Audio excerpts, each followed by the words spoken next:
બનાસકાંઠાના ડીસાના વરણ ગામે દિવાલ પડતા એકનું મોત નિપજ્યું છે। રાત્રિના સમયે વાવાઝોડા સાથે વરસાદ પડતા એકનું મોત, વાવાઝોડું આવતા સામાન લેવા જતા 3 લોકો દટાયા હતા।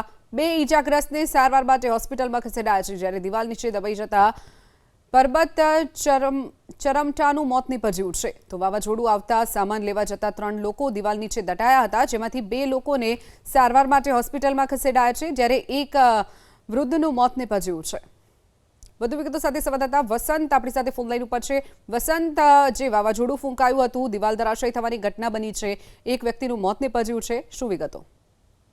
બિલકુલ, જે રીતે હવામાન વિભાગની આગાહી હતી ને મોડી રાત્રે ભારે પવન સાથે મિની વાવાઝોડું ફૂંકાયું હતું, સાથે વરસાદ પણ ગાજવીજ સાથે વરસ્યો હતો।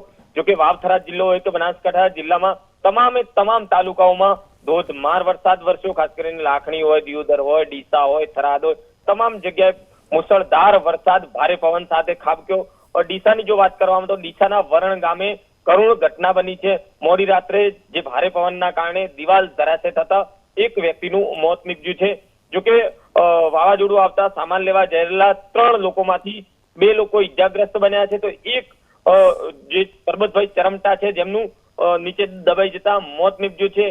જોકે દિવાલ ધરાશય થતા પરબતભાઈનું મોત થતા પરિવારમાં પણ મોતનો માતમ છે।